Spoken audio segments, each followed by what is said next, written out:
D'abord, il est influencé par la CEDEAO et ce n'est pas toujours adapté à, comme vous l'avez dit, nos besoins propres.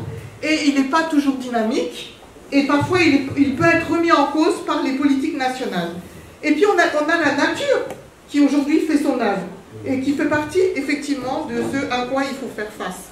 Alors, pour moi, le scénario pessimiste, c'est les hypothèses que les forces vives de Saint-Louis et du pays ne bougent pas, de manière à faire reculer l'État, qui aujourd'hui, pas à pas, pose un certain nombre d'arsenals réglementaires, politiques et des pratiques qui sont anormales, on va dire, pour résumer le tout. Et donc, rien ne bouge de manière significative à faire reculer l'État. Et à ce moment-là, les communautés directement concernées, que sont les Guet-Ndariens, et même, je dirais, assez aussi tous les pêcheurs du Sénégal, et indirectement, la société privée, la société civile privée et publique, étant touchée, mais en faiblesse, alors c'est la dictature. C'est ce que j'appelle le scénario pessimiste. L'État renforce ses politiques iniques contre la pêche, contre aujourd'hui tous ceux qui vivent des ressources du pays et de leur propre patrimoine de savoir-faire. Personnes influentes, qu'elles soient au niveau exécutif, législatif et juridique, aujourd'hui ont une vision du Sénégal et de la pêche particulièrement qui puisse nous sauver. À ce moment-là, il y a un effort notable, une synergie, je dirais même d'efforts, concertés de façon continue et durable, en dehors des échéances électorales, qui fait que on a pu toucher la diaspora, on a pu toucher les acteurs de la pêche au niveau sous-régional et au niveau notamment européen, puisque eux, peut-être ils profitent ou ils ne profitent pas d'ailleurs des accords de pêche, et cela supporte un certain nombre de conditions. Déjà, vous l'avez dit, et je pense que ça va encore être bien répété en conclusion, un plaidoyer idoine. Ce plaidoyer idoine ne peut pas se faire sans un processus de dialogue. Dialogue, ça veut dire dialogue contradictoire, conversation contradictoire, intime. Ici, nous avons eu des conversations intimes, sensibles. Certains ont pleuré. C'est ce que j'appelle, moi, un processus de dialogue où les gens mettent leur cœur et pas simplement leur tête ou les faits simplement. Et ça suppose aussi qu'il y ait des actions de résistance et de résilience plus fermes. On a entendu des leaders dire « oui, bon, ça ne se passera pas, etc. » Mais qui va le savoir? Qui va savoir qu'ils vont même être réprimés? C'est très facile pour un État hein, d'endormir les gens ou de faire taire un certain nombre de faits qui existent. Donc ça suppose vraiment des actions de résistance et de résilience qui sont rendues visibles. Et enfin, ça suppose que chacun fasse son job. Et moi, je n'écarte pas qu'on sorte, et ça c'est le scénario optimiste, d'un certain clivage. Les ONG d'un côté font benoîtement leur boulot, droit de l'homisme ou technologique. De l'autre côté, on a les acteurs politiques qui se débattent hein, entre deux échéances électorales. On a par ailleurs les industriels. Tous ces gens-là doivent être réunis. Et vous en avez parlé, Mariam Lo en a parlé. Maintenant, il faut le mettre en place. Et c'est pas difficile. Parce que là aussi, il y a des outils. Des outils de processus de dialogue politique, il y en a. Hein, qui amènent à une vision qui est le minimum, je dirais, entre guillemets, syndical pour notre Sénégal. On peut ne pas être d'accord sur tout, mais on peut être d'accord sur un minimum syndical. Alors maintenant, il y a le scénario probable. C'est-à-dire, c'est le statu quo. À mon avis, c'est le scénario pour le moment le plus réaliste, d'après ce que j'ai entendu depuis 2 jours et ce que je connais en tant que citoyenne. Malgré les efforts, mais ils sont désordonnés, ils sont déstructurants. Et le temps qui fait son œuvre, la nature contre l'humain, le politique contre le social, à ce moment-là, il n'y a pas de rupture nette, significative, et vous savez ce qui va se passer. Mais on est dans des réalités molles, hein, lentes, où les migrations vont être renforcées. Les leaders, on voit, ils sont, je ne veux pas vous déshonorer, Moustapha Dia, mais vous êtes d'un certain âge comme moi. Donc ces leaders vieillissants ne pourront pas vraiment forcément donner la main parce que les jeunes seront déjà partis, plus ou moins, ceux qui étaient en tout cas dynamiques et vifs et qui avaient une certaine conscience, ils en ont marre. Ils essayent de voir s'ils ne peuvent pas tenter ailleurs hein, un avenir plus charmant pour eux. Et puis aussi, il y a d'autres menaces qui peuvent être là, parce qu'il y a vraiment aussi aujourd'hui des grosses tensions autour du foncier, les mines, hein, parce que les mines, on n'en parle pas beaucoup, mais c'est catastrophique, l'eau. Hein, il y a aussi les droits des travailleurs, ça c'est des tensions terribles aujourd'hui. Hein, on sait ce que font les grosses entreprises chinoises aujourd'hui, mais vraiment avec l'assentiment tout à fait général de l'État. Hein, et tout ça fait que pour moi c'est le scénario probable, si le scénario pessimiste n'est pas aidé et point de sortie. Alors maintenant il y a le scénario de crise, parce que le Covid aujourd'hui, okay, crée des iniquités, des bafouements de droits des acteurs, mais qu'est-ce que ça va produire? Et à une échelle où c'est systémique. Et quand c'est systémique, il y a une amplification.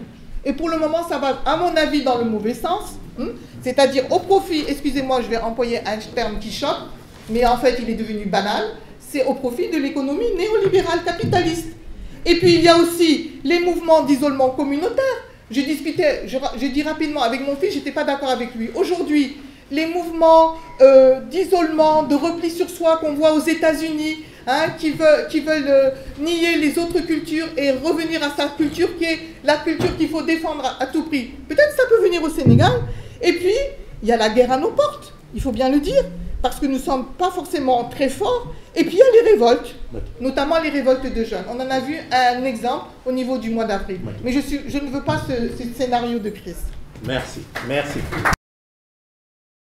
Peaufiner, polir, mais ce qu'on peut retenir, et je crois qu'il doit être vraiment au cœur de ces scénarios, c'est deux paramètres importants pour nous. Le premier paramètre, c'est vraiment la mobilisation des acteurs locaux, et surtout des acteurs de la communauté, à travers leur mouvement associatif,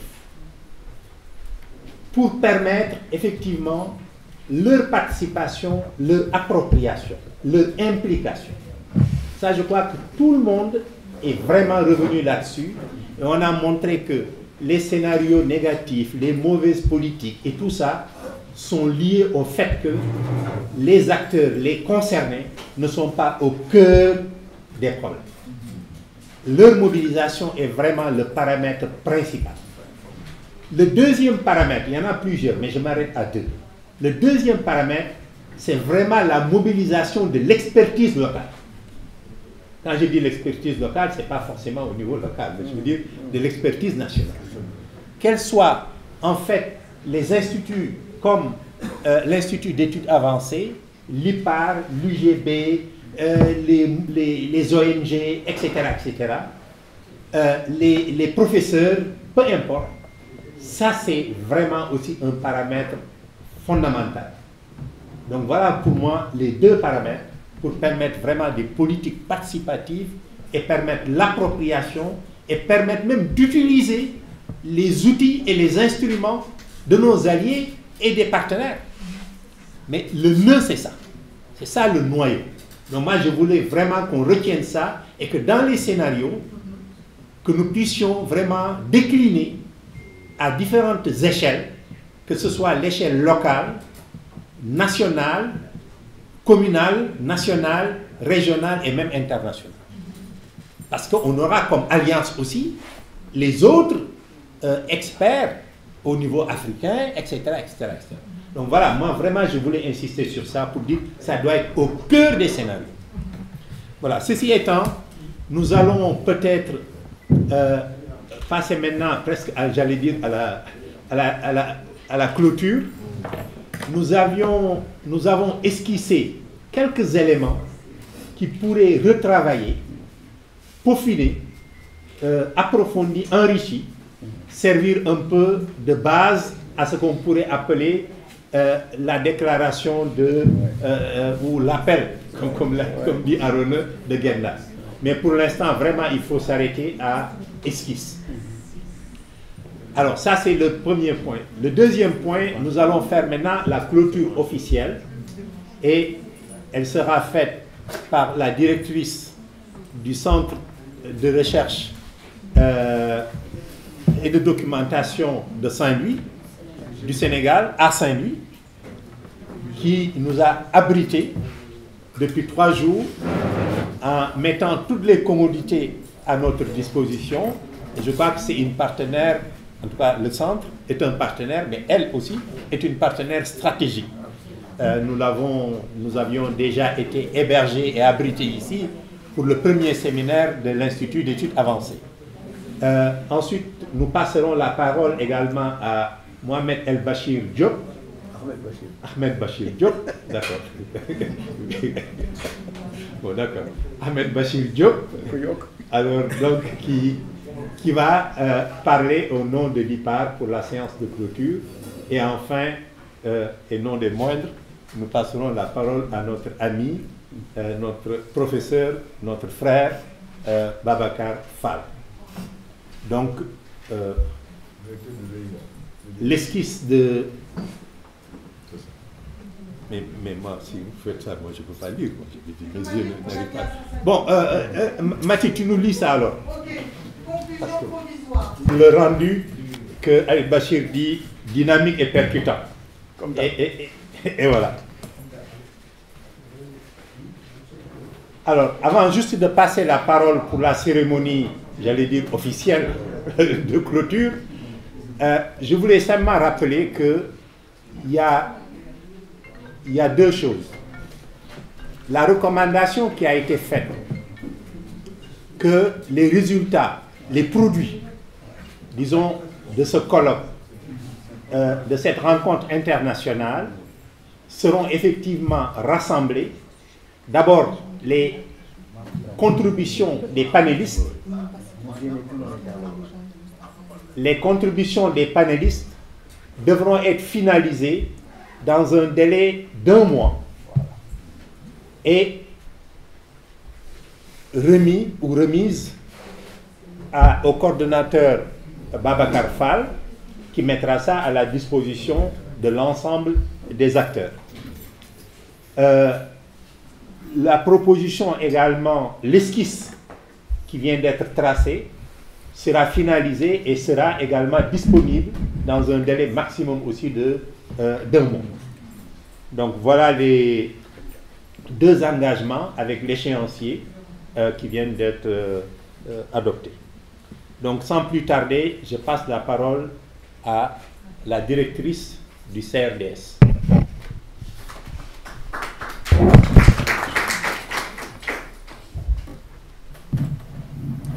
Merci beaucoup, Monsieur Sow. Bonsoir tout le monde. Je sais que ces 3 jours ne vont pas suffire pour parler de Guet-Ndar et je vois que vous avez bien échangé et surtout l'implication. Quelqu'un est revenu sur la question de l'implication des acteurs.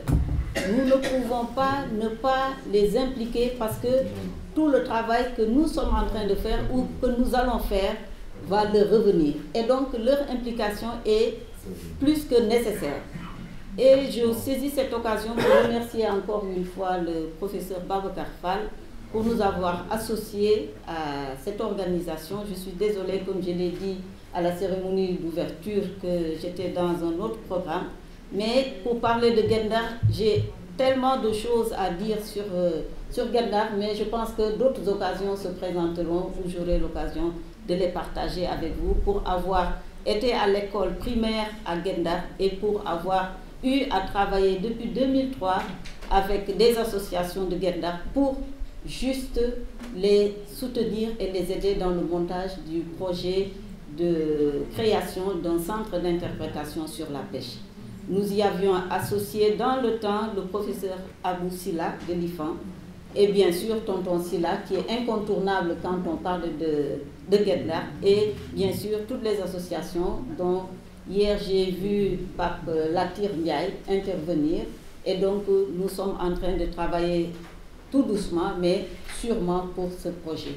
Et encore une fois, sachez que le CRDS vous est ouvert chaque fois que vous avez l'occasion ou l'intention d'organiser quelque chose à Saint-Louis, nous serons toujours là pour l'abriter et surtout pour participer parce que, après tout, nous sommes une institution de recherche. Nous sommes une institution dans nos missions d'accueillir tout le volet éducationnel, tout le volet culturel et bien sûr, surtout le volet recherche. Donc, le CRDS vous sera toujours ouvert et je vous félicite pour tout le travail qui a été fait et vous encourage encore une fois à aller de l'avant. Merci. Merci. Merci, madame. merci Madame Niang pour votre engagement personnel et institutionnel. Nous passons la parole à El Bachir. Voilà, quelques mots au nom de IPA. Nous sommes très très satisfaits au terme de cette conférence internationale sur Gendar. Nous sommes extrêmement satisfaits. C'était une belle aventure, une préparation rude, difficile. Et je voudrais souligner tout l'engagement de mon ami Beika, le professeur Fall, qui s'est, aux côtés de Pape Touti, engagé très fortement pour la réussite de cette conférence. Nous, au niveau de l'IPAR, nous sommes très satisfaits. La pêche est fructueuse. Il y a eu des informations, il y a eu des contributions, il y a eu des contradictions fécondes et positives. Et tout ça donne à croire que l'hypothèse optimiste a une voie pour se frayer. Il faudra faire preuve désormais de ténacité, s'inscrire dans la durée, on l'a dit, ce ne sera pas demain que tout ça va être résolu. Il faudra faire preuve d'engagement, de ténacité. Nous, notre métier à IPA Think Tank, c'est aussi de mettre en débat, de favoriser le dialogue politique. Et pour nous, le moment est venu, à partir de cette moisson-là, à partir de cette pêche-là, de lancer un débat national sur la question, de créer une alliance des chercheurs, des acteurs d'abord, au premier chef, des acteurs de Gendar, des chercheurs, de la société civile, pour que cette alliance fasse avancer les choses de façon significative. Donc voilà, nous sommes très satisfaits et l'alliance avec l'IEA, je crois pouvoir dire qu'elle est désormais indéfectible. Nous avons un partenariat que nous avons construit à travers plusieurs étapes et nous nous engageons à poursuivre dans cette voie et à continuer de faire en sorte que cet engagement d'éclairer la voie pour que Gendar sorte des difficultés actuelles, nous engageons à aller jusqu'au bout dans cette bataille. Merci beaucoup. Merci Ahmed Bachir. Bon, alors, donc, mais très rapidement, il a parlé de la paix, mais très rapidement, il est revenu à la moisson. Hein. Chasser le naturel, il revient au galop. Nous allons passer la parole à l'éminent professeur Ablaye Sen, président du comité scientifique de la conférence internationale. Je l'avais remercié à titre personnel à l'ouverture au moment où je faisais ma présentation, mais je voulais vraiment lui renouveler encore mes remerciements parce qu'il m'a beaucoup appuyé dans le cadre de mon travail en me mettant en contact avec des personnes ressources de qualité qui m'ont éclairé et qui m'ont permis vraiment d'avancer dans mon travail. Encore une fois, Ablaye, un grand merci. Et j'aimerais pouvoir un jour te dire félicitations en d'autres circonstances. Merci. L'allusion est parfaite. Assalamu alaikum. Bonjour tout le monde. Je crois que nous venons de vivre une aventure. Parce qu'au départ, il y a déjà 2 ans, Babacar, quand nous discutions de cette idée, on était loin de s'imaginer. À 3 d'ailleurs, avec les 2 Babacar, Fall et Gaye Fall, qui sont les 2 mêmes personnes. Cette idée, comme nous l'avons dit, elle est née de préoccupations qui portent sur la déconstruction d'une image, d'une perception et d'une représentation qu'on s'est fait de Gendar. Et à son corps défendant, Gendar a eu à vivre un certain nombre d'événements qui ne sont pas faciles à décrypter, dans le sens où la subjectivité n'y intervient pas, et non plus l'affect. Mais nous avons tenté, tant bien que mal, de rester des scientifiques, d'avoir une approche scientifique Et à notre grande surprise, les réactions qui sont fait jour et que le comité scientifique, et là je voudrais féliciter tous les membres du comité scientifique qui sont présentés ou qui n'ont pas pu se présenter ou bien qui ont été absents malgré eux. Je voudrais vraiment les remercier de ce travail. Je pense d'abord à quelqu'un qui nous était très proche et qui n'est pas intervenu uniquement que ces derniers jours. Je pense à Sylvie Kandé, qui a été souvent la rapporteure des réunions scientifiques que nous avons organisées.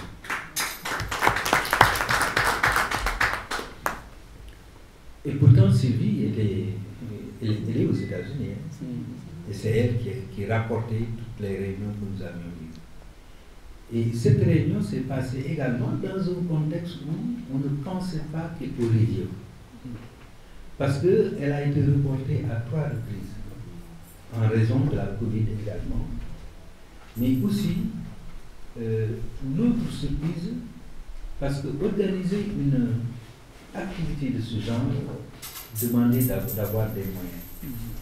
Mais nous avions été avec des personnes qui sont vraiment, j'allais dire, des stratèges.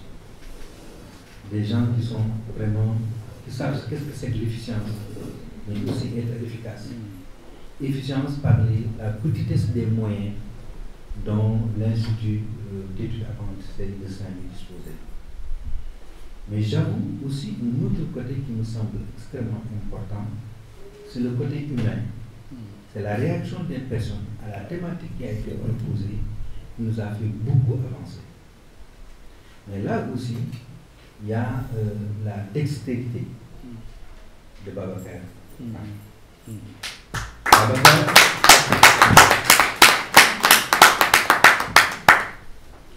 beaucoup de choses nous ont rapprochés depuis quelques années.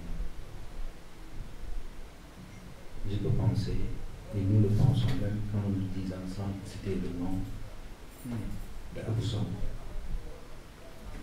Abou aurait été ravi aujourd'hui de participer à cette aventure que nous avons réalisée.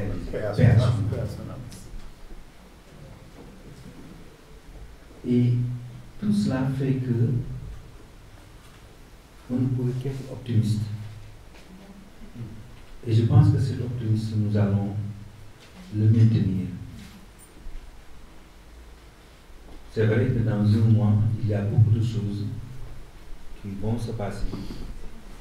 Mais j'espère que nous allons toujours avoir la capacité, la possibilité de réaliser, de continuer en tout cas cette aventure.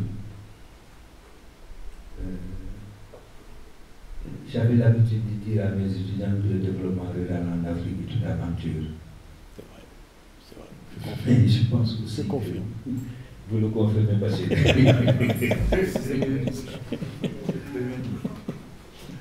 mais je pense aussi que, compte tenu des recommandations qui ont été tirées de cette rencontre, et vu également le contenu de ces recommandations, nous espérons qu'on va rencontrer des oreilles beaucoup plus attentives pour avoir mené cette activité-là, essentiellement au bénéfice des populations de Guet-Ndar, mais également pour une meilleure illustration de Saint-Louis et pour une plus grande défense de Saint-Louis. Mais je ne dirais pas qu'il n'y a que des Saint-Louisiens ici. Nous représentons tous le Sénégal ici aujourd'hui. Et c'est aussi dans une perspective africaine que nous avons également travaillé.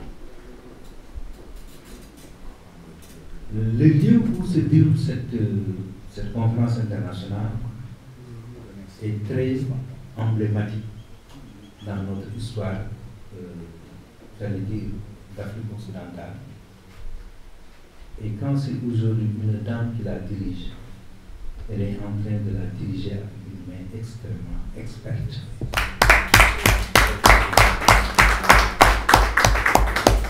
Je ne le dis pas parce que c'est ma femme, parce que c'est la femme de mon collègue, de mon ami. je l'ai pratiqué. D'ailleurs, les rares moments que je viens à Saint-Louis, quand je veux me retirer pour travailler, c'est ici que je viens, elle m'offre son bureau.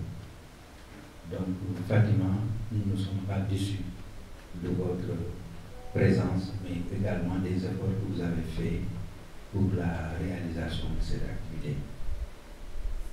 L'autre aspect, c'est encore un encouragement et une plus grande implication, un engagement vis-à-vis de l'Institut d'études avancées de Saint-Louis. Je ne connaissais pas l'Institut en tant que tel, mais il y a 3 ans déjà, que j'apprenais qu'il y avait un Institut d'études avancées de Saint-Louis. Nous en avons discuté, j'étais loin de penser qu'on aurait eu un jour pareil pour un séminaire de ce genre-là. Donc, chers amis, gardons l'espoir. Demain nous réserve un lendemain meilleur, un avenir radieux, Inch'Allah. Je vous souhaite. Passons maintenant la parole à notre ami Babacar Fall. Merci, chers amis. Je voudrais commencer par remercier les institutions, IPAR, dès que nous avons eu l'idée, depuis notre expérience de Richard Toll, on s'est dit qu'il faut l'IPAR, le CRDS, en tant qu'institution représentative de l'UGB, et IPAR et IA, on constitue, disons, un trio d'institutions et nous essayons de secouer l'arbre, n'est-ce pas? Parce que c'est effectivement un arbre très difficile à secouer. Parce que transformer la réalité ici en Afrique est quelque chose de difficile. Mais quand il y a la bonne volonté, l'engagement, effectivement, je pense qu'on peut arriver à des réussites comme celles que nous avons enregistrées. Nous nous sommes adressés à des institutions, je pense, pour chercher les moyens d'organiser. On a écrit depuis 1 an et demi des lettres à des institutions. On se réunit au niveau du comité scientifique. On a fait le point. Il n'y avait toujours pas de réaction. En un moment même, l'idée de reporter encore le séminaire s'est intervenue. Mais nous avons dit non, il n'était pas question. On s'est adressé à des amis. Je pense à Dozon, je pense à Mariam Sodalo, je pense également à d'autres amis qui sont là. Sahélienne et chez Sahélienne d'entreprise, Ibrahim Gaye et d'autres. Et spontanément, nous avons vu des contributions volontaires qui nous ont permis d'organiser cette aventure. Je voudrais aussi remercier donc toutes ces bonnes volontés. Remercier Patrick. Lorsque Patrick, c'est un vieil ami avec qui nous avons fait l'expérience de collaboration entre Terre-Neuve et l'Astradec. Dans le cadre également d'une expérience de développement rural, comme vous disiez, c'est une aventure, mais l'aventure de développement conduit à différentes formes et prend des formes de survivance extraordinaires, n'est-ce pas? Donc lorsque j'ai parlé avec Patrick, je l'ai informé de ce que nous voulions faire. Immédiatement après, spontanément, il s'est engagé à nous rejoindre et à venir avec ses propres moyens pour pouvoir prendre part. Donc, ce que Patrick a fait, c'est ce que chacun d'entre nous, dans des formes différentes, chacun d'entre nous avons fait pour faire en sorte que cette aventure soit possible et positive. N'est-ce pas? Mariam Sodolo a dit quelque chose d'extrêmement important et je pense que cela rentre en convergence avec la philosophie de l'IA. Lorsque nous avions pensé créer l'IA, nous nous sommes dit qu'il fallait, vous vous souvenez de la conférence du professeur Djibril Samb, il fallait à partir de Saint-Louis penser le monde. Penser le monde dans une perspective de transformer le monde, n'est-ce pas? Et je crois que cette conférence sur Guet-Ndar nous donne une opportunité d'envisager, transformer, contribuer à la transformation de Guet-Ndar dans une perspective de développement durable. Ça signifie quoi? Ça signifie que par nos moyens intellectuels, de pression, de mobilisation, nous puissions contribuer à ce que Mariam Sodolo dit, mettre fin à la tyrannie des solutions d'urgence et de bricolage dans le traitement des questions de la communauté de Guet-Ndar. Et le témoignage de Da sur les actions d'évaluation et des actions qui n'ont connu que l'échec, parce que les populations n'ont pas été impliquées. Et tant que les populations ne sont pas impliquées, c'est une débauche de ressources et les solutions seront toujours là. Donc, oui, travaillons à créer, à accompagner ce qu'on a dit ici, la plateforme des parties prenantes, ayant comme socle les acteurs locaux. Et les acteurs locaux, nous avons essayé de les avoir. Nous avons eu hier ici un forum avec les leaders de la communauté de Guet-Ndar. Nous avons également d'autres leaders comme Moussa Fadjan. Donc, au-delà de la diversité des intérêts qu'il y a à Guet-Ndar, avec notre ami Ablaye Sen et les collègues de l'UGB qui travaillent déjà sur Guet-Ndar, et nous avons vu comment ils sont impliqués. Parce que ceux qui ont parlé de Guet-Ndar ont parlé de Guet-Ndar non pas en tant que seulement des académiques, mais c'est des engagés. C'est des engagés pour la recherche de solutions durables. Alors, Madame l'a dit, il faut construire une légitimité. Et cette légitimité part à partir d'un socle.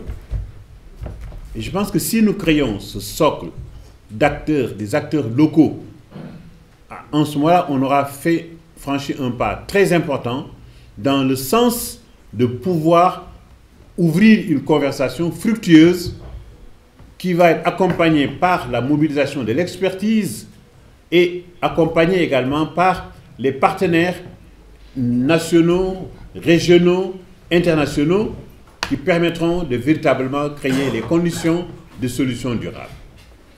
Il y a des solutions qui ont été proposées ici. Je pense à ce que Da et d'autres gens ont annoncé ici. Nous voudrions demander à ce que les différentes propositions, l'esquisse de recommandation puisse être enrichie par des contributions individuelles, ce que chacun d'entre vous peut penser sur cela. Merci de nous transmettre cela. Nous allons pouvoir finaliser cette déclaration, l'enrichir et la rendre publique. Ça, c'est un premier pas. Le deuxième pas, ce sera que, avec nos amis d'abord d'ici de l'Institut, qui ont fait le reportage audiovisuel de cette conférence et qui vont nettoyer tous ces fichiers, les fichiers seront mis en ligne, aussi bien sur le site de IPAR que sur le site de l'IA et probablement également au niveau du site du CRDS et de l'UGB. Je crois que ça a une deuxième forme de partage de l'expérience. Au-delà de cela, comme Pablo a dit, dans un mois, nous demandons à ce que l'ensemble des contributeurs puissent finaliser leur texte selon les normes académiques, parce que nous voulons faire une publication académique qui pourrait s'ouvrir à d'autres contributions qui n'avaient pas été présentées ici, mais qui pourraient effectivement, qui entreraient dans le sens d'un complément plus large et plus intégré de cette publication. Donc ça, c'est véritablement quelque chose de très important. Ensuite, maintenant, sur la durée, nous allons essayer de mettre en place un comité de suivi pour accompagner ce mouvement. Pour accompagner ce mouvement. Et Bouba disait, oui, il faut revenir régulièrement sur les lieux. Nous allons essayer d'avoir chaque 3 mois une réunion de suivi sur l'état des conclusions, hein, et l'état de la construction de cette plateforme citoyenne qui doit constituer véritablement une sorte de rampe pour la transformation de Guet-Ndar. Et je pense que si nos institutions, nos 3 institutions, avec les alliés qui sont là, si nous réussissons à avoir un impact sur Guet-Ndar, je pense que cela fera tache d'huile au niveau des autres quartiers de Saint-Louis, et ça va faire impact également au niveau du Sénégal et dans d'autres pays africains. Je pense que cela est très très très important, et c'est à notre portée. C'est à notre portée. Nous devons travailler dans cette perspective, et je pense que nous pouvons réussir cela. Donc, je voudrais encore une fois remercier tous les amis qui sont là, tous les amis qui spontanément ont répondu à notre invitation et ont contribué avec générosité, avec engagement, et cela qui nous a permis véritablement de faire en sorte que cette aventure soit une réussite. Il y a un Jean-Claude Thierry qui était là, qui a réalisé un film, Dole Dole, et ce film retrace l'expérience de Guet-Ndar et les expériences que Da a montré que c'était des expériences malheureuses en termes de construction d'infrastructures. Hein. Je me souviens quand c'était en train d'être construit là, j'étais passé à Guet-Ndar et j'avais dit comme toi que ça tiendra pas. Ça tiendra pas. Ça pouvait pas tenir. N'est-ce pas? Et effectivement, comme vous l'avez dit, deux ou 3 mois après, c'est parti. Et malheureusement, la débauche d'énergie. Donc il y a ce film qui passera demain à la Chaumière, l'équivalent de la Chaumière à Guet-Ndar. Et ensuite, ce sera programmé à l'Institut culturel français. Je pense que vous aurez l'occasion. Peut-être que je pense que nous aurons probablement l'occasion, à l'occasion de nos réunions du comité scientifique ou de suivi, de pouvoir programmer la projection du film pour pouvoir prolonger la réflexion sur tout cela. Donc voilà les quelques mots que je voulais dire de remerciement. Je vous repasse la parole. Merci. Merci Babacar. Avant de déclarer close la conférence internationale, permettez-moi quand même de dire 2 petites choses. Je pense que, comme Babacar l'a fait, on a remercié tout le monde avec grande générosité, grande disponibilité, que les uns et les autres vraiment ont contribué à la réussite de cette conférence. Mais moi, je ne peux pas ne pas signaler quand même ce que Mati... Je suis désolé, Mati. Je suis désolé, mais c'est ça la réalité. Sa disponibilité, l'animation,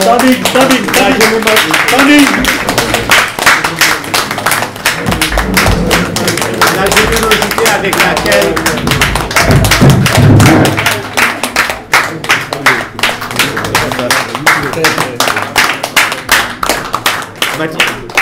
alors je voudrais associer également à ce standing ovation, je voulais associer à cette, parce que j'allais le faire, à ce standing ovation notre ami et frère Babacar Fall.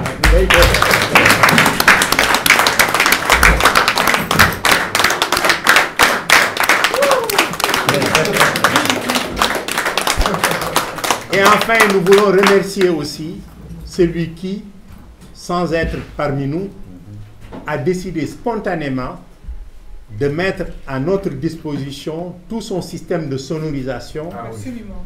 Qu'il avait décidé, des imams sont venus le voir, des chanteurs religieux sont venus le voir. Depuis 2014, dit-il, il n'a jamais accepté que le système de sonorisation sorte de chez lui. Il a fallu que ce soit nous, Babacar et moi, et ce que représente Saint-Louis et Guet-Ndar pour lui, pour qu'il accepte pour une fois de sortir et de mettre à notre disposition un technicien pendant 3 jours pour suivre le système. Remercions-le. Il s'agit de Tamsir Ousseynou Samb. Entrez.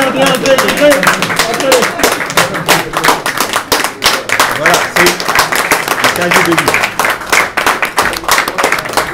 Il fait du basket. Du judo. Il fait du quatrième dan. Donc, en tout cas, merci à vous tous. Et merci à pour votre disponibilité. Ça n'a pas été toujours ça, mais oui, voilà. Alors maintenant, je voudrais, suivant le rituel, parce qu'il y a le petit rituel, déclarer close la conférence internationale et nous vous invitons à une photo de groupe et de souvenirs. Maintenant, c'est le photographe qui doit nous dire comment nous allons nous disposer.